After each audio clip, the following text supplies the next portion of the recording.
አሁን የምነግራችሁ ነገር ሳትሰሙ በየትኛውም የኦንላይን ቢዝነስ ላይ ጭራሽ እንዳትሳተፉ። ምክንያቱም አሁን የምነግራችሁ መረጃ እድሜያችሁን ሙሉ በኦንላይን ምንም አይነት ገንዘብ እንዳታጡ ስለሚያደርጋችሁ። በባለፈው ቪዲዮ ኢትዮጵያ ውስጥ በስፋት እየተንቀሳቀሱ ያሉ 3 የኦንላይን ቢዝነሶች ነን የሚሉ ድርጅቶችን ሪቪው አደርግላችኋለሁ ባልኳችሁ መሰረት በዚህ ቪዲዮ እያንዳንዳቸውን ሪቪው አስቀምጥላችኋለሁ። እናንተ ደግሞ የትኛው ስካም ነው የትኛው ሪል ነው የሚለውን ኮሜንት ላይ በዚህ ቪዲዮ መጨረሻ ታስቀምጡልኛላችሁ ማለት ነው። እንደተለመደው ቪዲዮአችንን ላይክ፣ ፔጃችንን ፎሎ፣ ቴሌግራማችንን ደግሞ ጆይን ማድረግ እንዳትረሱ። ወደ ቪዲዮ ከዚህ በፊት የሰራሁት የሳይበር ሴኩሪቲ ኢሹ አንድ ቪዲዮ ነበረ። እሱም ስለ ፊሺንግ ስካም ነበረ። በዛሬው ቪዲዮ ደግሞ በስፋት የምናየው ስለ ፖንዚ ስካም ነው ማለት ነው፣ ወይም ስለ ፒራሚድ ስካም ስለሚባለው የስካም አይነት ነው። እንግዲህ በኔትወርክ ማርኬቲንግ ውስጥ ተደራጅተው ምን አይነት ስካም ሰዎችን እንደሚያደርጉ ዲቴል የሆነ ኢንፎርሜሽን በዚህ ቪዲዮ ታገኛላችሁ ማለት ነው። እንግዲህ እነዚህ የስካም አይነቶች ምንድነው አንድ የሚያደርጋቸው? ይሄ የፖንዚ ስካም አይነቶችን አንድ የሚያደርጋቸው አንድ ነገር አለ። እሱም ምንድነው? በመጀመሪያ ህጋዊ ዶክመንት ይይዛሉ። ይሄ ማለት ግብር ይከፍላሉ፣ ለመንግስት ማድረግ ያለባቸው ነገር እንዳለ ያደርጋሉ፣ ቢሮ አላቸው፣ እያንዳንዱ ነገር ያሟላሉ። ሁሉም የፖንዚ ስካም የሚሰሩ ሰዎች ማለት ነው። ሁለተኛ አንድ የሚያደርጋቸው ነገር ምንድነው? በጣም በውድ ዋጋ ወይም ትልቅ የሆነ ቢሮ ይከራያሉ። ይሄ ሁሉ የሚደረገው ለምንድነው? ሰዎችን ለማሳመን ነው። ሰዎች አምነዋቸው እነሱን እንዲሰሩ ነው ማለት ነው። ውድና አሳማኝ የሆነ ቢሮ ይከራያሉ። በሶስተኝነት አንድ የሚያደርጋቸው ሁሉም የሚሰሩት ነገር በእርዳታ እና በበጎ አድራጎት ድርጅቶች ላይ ይሳተፋሉ። በአራተኝነት ደግሞ አንድ የሚያደርጋቸው ነገር ምንድነው? ታዋቂ ሰዎችን ፈልገው ከታዋቂ ሰዎች ጋር እንደሚሰሩና የነሱ ስራ ታማኝ እንደሆነ ለሌላው ሰው ለማንጸባረቅ ይሞክራሉ ማለት ነው። በሁለተኛ ደረጃ የምንመዝናቸው በምን እንለያቸዋለን የሚለው ነው። እንግዲህ የፖንዚ ስካም ወይም የፒራሚድ ስካሞችን የምንለያቸው በሲስተማቸው ነው። ሲስተማቸው ሁሌም ተመሳሳይ ነው። ይመጡና የሆነ አንድ ኮንሰፕት ይዘው ይመጣሉ። ለምሳሌ እኛ የእግር ኳስ ላይ የምንሰራለን፣ ቪዲዮ ላይ የምንሰራለን፣ ወይንም ደግሞ ኤአይ ላይ የምንሰራለን፣ ብቻ የሆነ አሳማኝ የሆነ ኮንሰፕት ይዘው ወደ ማህበረሰቡ ይመጣሉ። ከዛ በኋላ እዚህ ኮንሰፕት ላይ ነው የምንሰራው ስራ ይሄ ነው ይሉና ሁሉንም ሰው ያሳምኑታል ስራ እንደሚሰሩ። እነሱን ሳትቀላቀሏቸው በፊት ገንዘቡን በነፃ እንደምታገኙት እና በጣም ሀብታም እንደምትሆኑ ያሳምኗቸዋል። ልክ ድርጅት ውስጥ ከገባችሁ በኋላ ደግሞ ወዲያው ገንዘብ ዲፖዚት እንድታደርጉ ያደርጓቸዋል ማለት ነው። ገንዘብ ዲፖዚት ካደረጋችሁ በኋላ ደግሞ ሌሎች ሰዎችን አምጥታችሁ ዲፖዚት እንድታደርጉ ያደርጓቸዋል ማለት ነው። በዚህ ትለያቸዋላችሁ። ይሄ ተመሳሳይ የሆነ ሲስተማቸውና ሁሌ የሚሰሩበት አንድ አይነት ሜትር ነው። እዚህ ላይ የሎጂክ ጥያቄ ማንሳት ያስፈልጋል። አንድ የኦንላይን ስራ የምትሰሩ ከሆነ ለምሳሌ ዲጂታል ማርኬቲንግ የምትሰሩ ከሆነ፣ ቪዲዮ ኤዲቲንግ የምትሰሩ ከሆነ ሰርቪስ ፕሮቫይድ ታደርጋላችሁ። ፕሮቫይድ ለምታደርጉት ሰርቪስ ደግሞ ፔመንት ትጠይቃላችሁ ማለት ነው። ከዛ ፔመንት ይከፈላችኋል። እናንተ የምትከፍሉት ሳይሆን ሊከፈላችሁ ነው የሚገባው። እነኚህ ሰዎች ለምንድን ነው ገንዘብ ማስገባው ብላችሁ ከጠየቃችኋቸው ገንዘባችሁ ካልወጣበት ድርጅቱ ላይ የተወሰነ አስተዋጽኦ ካላደረጋችሁ ድርጅቱ የኔነት ስሜት አይሰማችሁም ወይንም ደግሞ ኮሚቴድ ሆናችሁ ስራውን አትሰሩም ይሏቸዋል። ነገር ግን ዋናው ነገር እሱ አይደለም። ገንዘባችሁ እንደ ቀብድ ነው የሚያዘው። እናንተ ያስገባችሁትን ገንዘብ እናንተን ያስገባችሁ ሰው ይወስዳል። እናንተ የምታስገቡት ሰው ደግሞ የሚከፍለውን ክፍያ እናንተ ትወስዳላችሁ ማለት ነው። በዚህ ሲስተማቸው ሁሉም ፖንዚ ስካም ናቸው ወይስ አይደሉም የሚሉትን ይህን ሲስተም ከተከተሉ በደንብ አድርጋችሁ መለየት። በሶስተኛ ደረጃ እስከ መቼ ድረስ ይሰራሉ? በጣም ወሳኝ ጥያቄ ነው። እነኚህ ሰዎች ሲያሳምኗችሁ የሚዘጉ አይመስሉ በጣም ፊውቸር ያለው ትልቅ ብራይት የሆነ ነገር አድርገው ነው ድርጅቱን የሚነግሯችሁ። ነገር ግን እንደዛ አይደለም።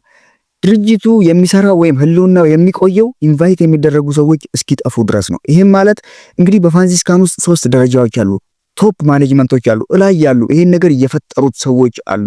የራሳቸው ማንነት ያላቸው ወይንም ደግሞ ሌላ የሆነ አርቲፊሻል ማንነት የፈጠሩ የድርጅቱ የበላይ ጠባቂ የሚባሉ በሌላ ቦታ ያሉ ማንንም ሰው የማያውቃቸው አንድ ሰዎች አሉ ወይም ድርጅቶች አሉ። ከነሱ ቀጥሎ ደግሞ ኢትዮጵያ ውስጥ ተወካይ የሚሆኑ አሉ።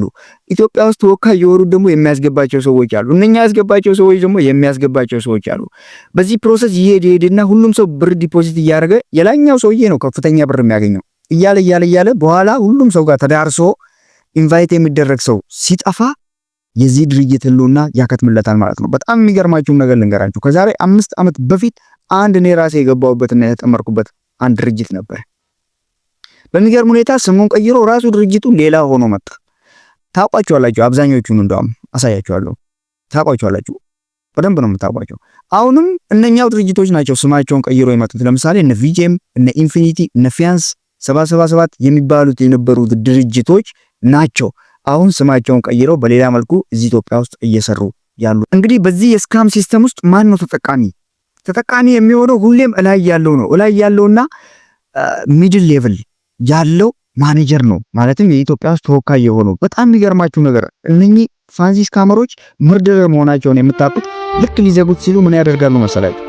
የሚገርም ቢሮ ይከራያሉ። በጣም ኤክስፔንሶችን ያበዛሉ፣ ድግሶችን ይደግሳሉ እና ደግሞ ቦነስ ሊጨመርላችሁ እና ከዚህ በፊት አይታችሁ የማታውቁት አይነት የቦነስ ታይፕ ያቀርቡላችኋል ማለት ነው። ኦፈር ያደርጉላችኋል። እናንተ በዛ ቦነስ ተታላችሁ እስካሁንም የሸቀላችኋትን ነገር ታስገባላችሁ። በጭካናቸው ብዛት በኋላ ትተዋችሁ ሊሄዱ ሲሉ እንኳን 5 ሳንቲም እጃችሁ ላይ እንዲቀር አያደርጉም ማለት ነው። ማን ነው ተጎጂ? እንግዲህ በፋንሲ ስካም የሚጎዳው ሁሌ መጨረሻ ላይ የሚገባው ሰው ነው። አሁን ኢትዮጵያ ውስጥ ያሉት ቆይቷል። ስለዚህ ከዚህ በኋላ የሚገቡ ሰዎች ተጎጂ ናቸው። ምክንያቱም ወደ መዘጋቱ እየሄደ ነው። እንዴት ካላችሁ እንደሆነ ኢንቫይት የሚደረጉ ሰዎች እየጠበቡ ይመጣሉ። ከአሁን በኋላ ሁሉም ሰው ይደርሰዋል፣ ሁሉም ሰው ያውቀዋል። ለጉዳዩ ይሰማና ገብቶ ብሩ እንዳለ ተበልቶ ካለቀ በኋላ የሚዘጋበት ጊዜ ሲመጣ እታች ያሉት ሰዎች ወይም ሎወር ሌቭል ላይ ያሉት ሰዎች ገንዘባቸው እንደዚህ አይነት ትክክለኛ የኦንላይን ስራ የለም ወይ? አዎ የለም። የኦንላይን ስራ ማለት እንደዚህ አይደለም። እንደዚህ አይነት ትክክለኛ የኦንላይን ስራ የሚባል ነገር የለም። ይሄ የኦንላይን ስራ ሳይሆን የኦንላይን ዝርፊያ ነው። ምክንያቱም ገንዘቡን ከየት ነው የሚያመጡበት ቦታ የለም። እናንተ የ5 ሰከንድና የ5 ደቂቃ ቪዲዮ አይታችሁ ብር በየጊዜው የሚከፈልባችሁ ምንም አይነት ሁኔታ የለም። እንደዛ ከሆነ ሰዎችን ኢንቫይት አታድርጉ፣ ገንዘብም አታውጡ፣ ቪዲዮ እዩና ይከፈላል። ታዲያ ትክክለኛ የሚባለውን የኦንላይን ስራ እንዴት መስራት ይቻላል? እንግዲህ ትክክለኛ የሚባለውን የኦንላይን ስራ ለመስራት አትሊስት የክሪፕቶ ትሬዲንግ ኖሌጅ ያስፈልጋቸዋል። አለበለዚያ ሌሎች ክህሎቶች፣ ስኪሎች ያስፈልጓቸዋል። የቪዲዮ ኤዲቲንግ ሊሆን ይችላል፣ ግራፊክስ ዲዛይን ሊሆን ይችላል፣ ሶሻል ሚዲያ ማርኬቲንግ፣ ዲጂታል ማርኬቲንግ እና የመሳሰሉት ስኪሎች ያስፈልጓቸዋል። ለምሳሌ ክሪፕቶ ትሬዲንግ ሰሞኑን በተፈጠረው ዋር ምክንያት ክሪፕቶ በጣም ወርዷል። ስለዚህ ቶፕ 10 ከሆኑት ኮይኖች ውስጥ በጣም የወረደውን አይታችሁ አንዱን ገዝታችሁ ለተወሰነ ጊዜ ቁጭ ብታደርጉት መልሶ መጨመሩ ስለማይቀር ገንዘብ ትሰሩበታላችሁ። በሲምፕል ሎጂክ ክሪፕቶ ትሬዲንግ ላይ እንደዚህ አድርጋችሁ ኦንላይን ገንዘብ መስራት ትችላላችሁ። ሌሎች የዲጂታል ስኪሎች ባይኖሯችሁ እንኳን ማለት ነው። ሶ እዚህ ቢዝነስ ውስጥ እየተሳተፍን ያለን ሰዎች ከሆነን አሁን ምን ማድረግ አለብን? አሁን ማድረግ ያለባችሁ ከዚህ በኋላ የምታስገቡት ብር ካለ ፈጽሞ እንዳታስገቡ። አስገብታችሁ መውሰድ ያለባችሁ ትርፍ ካለ አሁን ማን ነው ዋናችሁንና ትርፋችሁን አውጡ። በትርፌ እሰራበታለሁ ሞክርበታለሁ ካላችሁ ሞክሩበት። ነገር ግን በጭራሽ የምትወዱትን ሰው ቤተሰባችሁንና የቅርብ ሰዎቻችሁን ኢንቫይት አድርጋችሁ በዚህ ቢዝነስ ውስጥ ከዚህ በኋላ እንዳትገቡ። ምክንያቱም እንግዲህ በመጨረሻም አሁን የሰጧችሁን መረጃ በመጠቀም ከዚህኛው የትኛው የፋንሲ ስካም እንደሆነ ራሳችሁ ለይታችሁ ፍርዱን ለእናንተ ኮሜንት ላይ አስቀምጡልኝ። የትኛው እንደሆነ በመጨረሻ የሚያሳዝናችሁ የትኛው እንደሆነ ኮሜንት ላይ አስቀምጡልኝ። ሶስተኛው ይሄ ኮምፕሊትሊ ስካም ነው። እኔ ራሴ እነግራችኋለሁ ይሄን ኮምፕሊትሊ ስካም ነው። ምክንያቱም እውነተኛው ሰውዬ አለ ፍቅሩ ቦጋለ የሚባለው ትክክለኛው ሰውዬ በትክክለኛው መንገድ ሰዎችን የሚያስተምር ኢንፎርሜሽን ብቻ የሚሰጥ ምንም አይነት ገንዘብ የማይቀበል ሰው አለ እዚህ ቲክቶክ ላይ ማለት ነው። እነኚህ ሰዎች ግን በቴሌግራም ፎሎወርም ይበልጡታል፣ በተደማጭነትም ይበልጡታል። ህዝቡን እጭት ዳርዶ እየበሉት ነው። ይሄንን መረጃ ዝም ብዬ ያገኘሁት ከራሱ ከፍቅሩ ቦጋለ ነው። ስለዚህ እዚህኛው ላይ ፈጽሞ እንዳትሳተፉ፣ ኮምፕሊትሊ ስካም የሆነ ነው። እነዚህን ሁለቱን ግን ራሳችሁ ፍርዱን ስጡባችሁ። ሌሎች መረጃዎችን ለማግኘት ፎሎ ማድረግ እንዳትረሱ። ቪዲዮአችን ከተመቻችሁ ላይክ እና ሰብስክራይብ ማድረግ እንዳትረሱ።